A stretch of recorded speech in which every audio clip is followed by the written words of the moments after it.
Sårbarhet faktisk et tegn på mot. Har du tenkt på det? I 2013 så begynte jeg å gå hos en psykolog. Jeg hadde hatt en utfordrende periode i livet mitt. Faren min hadde gått bort etter en sykdomsperiode. Jeg følte meg veldig alene og ensom om akkurat den situasjonen. Og samtidig var jeg i en relasjon med en mann, og den relasjonen var ikke noe god for meg, og jeg klarte ikke helt å bryte ut av det, og det var masse følelser i sving både her og både der, og den relasjonen tok også slutt i den samme perioden. Og jeg hadde det ikke noe godt, jeg begynte å hadde flere sykemeldinger på jobb, og til slutt så tenkte jeg, nå trenger jeg hjelp til å sortere alt dette, og jeg begynte å gå hos en psykolog. Og det ble til et flere år langt prosjekt med den psykologen, som vi kan kalle jakten på kjærligheten for Anne.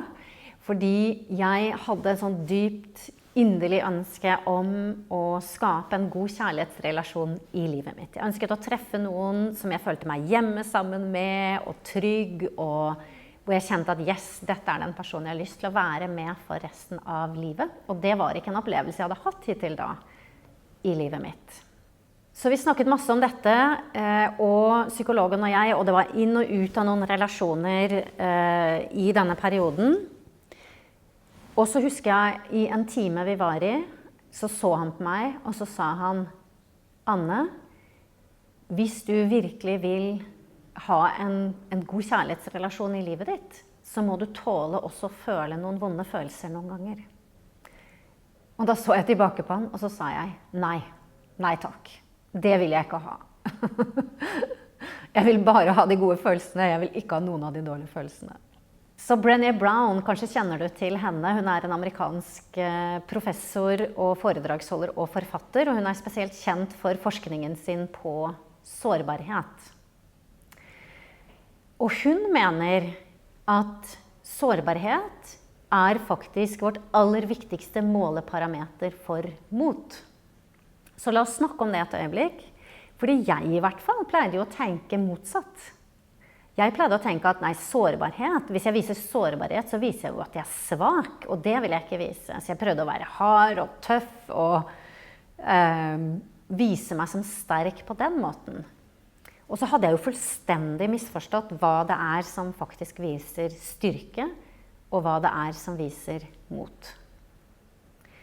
Når vi prøver å skjule vår egen sårbarhet, så jo det en måte vi beskytter oss på, mens det å lene seg inn i det som ubehagelig, det jo det som virkelig modig.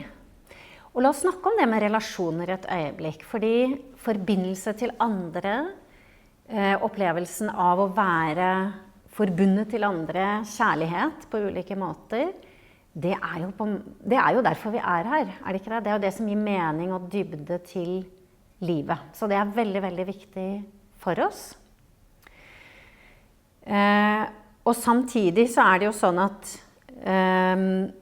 hvis virkelig ekte forbindelse skal skje til andre mennesker, så må vi jo tørre å vise hvem vi virkelig Og det jo der. Det jo nettopp der vi kan vise vårt mot, og tørre å vise hvem vi virkelig Og ta den veggen helt ned. Mot, det engelske ordet for mot jo courage, som først består av det latinske ordet C-O-U-R, cur, som betyr hjerte. Cor betyr hjerte. Så courage kommer faktisk av betydningen av å med hele sitt hjerte virkelig vise hvem man og lene seg inn. Så la oss snakke om det med kjærlighet og forbindelse et øyeblikk. Og for meg, da jeg gikk til psykologen i den perioden, så var jo det som var viktig for meg akkurat da, var den ene personen, ikke sant, en kjærlighetsrelasjon. Men egentlig har jeg jo sett i etterkant at det all form for kjærlighet og forbindelse som jeg ønsket å forbedre opplevelsen av i livet mitt. Og når det kommer til stykket, så det jo det som viktig for oss. Forbindelse til andre og opplevelsen av forbindelse, det jo det som gir livet mening. Og dybde, det jo hvorfor vi her. Hvis vi tenker på de aller siste sekundene som noen lever. 11. september 22. juli, hva det siste de menneskene gjorde? Det jo ikke å fikse praktiske ting, men det å prøve å få tak i de glad i. For når alt kommer til alt, så det det som virkelig, virkelig viktig for oss. Og det å skape autentisk ekte forbindelse til andre, det krever jo at vi virkelig kommer frem og viser oss sånn som vi Viser oss som vi Og det betyr å legge bort den, ikke prøve å vise oss som det jeg tror at andre vil at jeg skal være, eller kanskje hvis jeg på den måten så vil andre like meg, eller hvis jeg på den måten så vil andre like meg. Men å vise seg fullstendig autentisk, sånn jeg, dette meg. Og det jeg synes var interessant med forskningen til Brené Brown, at hun så to forskjellige typer mennesker, i form av at det en type mennesker som går gjennom livet og jager etter den opplevelsen av forbindelse og kjærlighet, og så det en type mennesker som opplever veldig sterkt at de har den forbindelsen og kjærligheten i livet sitt. Og det hun oppdaget var at forskjellen på disse to gruppene så enkel som at de som opplever å ha mye forbindelse og kjærlighet i livet sitt, de tror at de fortjener det. De tror at de verdige det. Ikke at de må være på en eller annen viss måte, og jeg må late som jeg sånn, eller jeg må late som jeg sånn, eller jeg må vise meg på den og den måten. Men de tør å vise sitt uperfekte selv. Vise at de uperfekte. Komme frem fullstendig som de Og samtidig tro at jeg fortjener å bli elsket akkurat på den måten. Og det jo der. Vi viser sårbarhet. Vi viser oss som sårbare, og samtidig det at vi viser det motet. Fordi det der vi må lene oss inn i det som kan være ubehagelig. Hvor vi kan føle at vi blir avvist, eller at noen ikke liker oss, eller at det ikke gikk så bra som jeg hadde tenkt. At jeg kan være den første til å si jeg elsker deg til noen, og ikke vise hva den andre vil svare tilbake.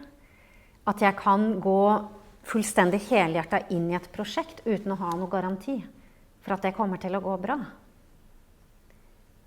At jeg kan legge hele meg inn i en relasjon, enten det til en partner eller et barn eller noen andre, uten at jeg har noen garanti for noen ting.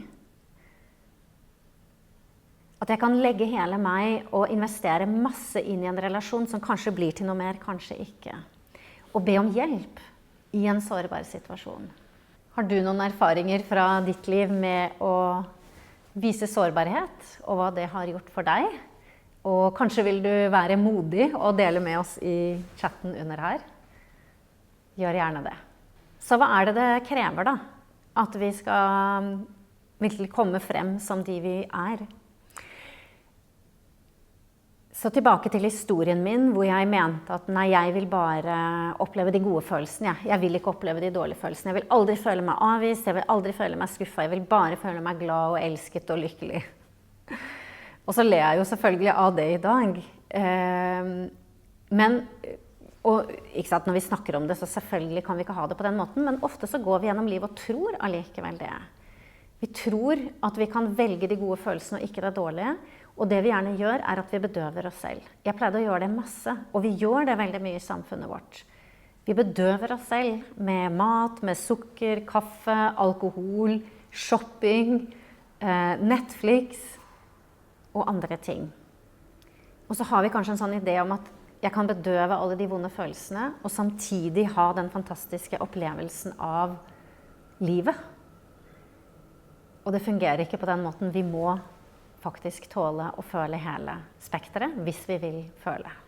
Og hvis vi vil ha det hele spektret av livet sånn som det Så mot det å tåle å føle alle følelser.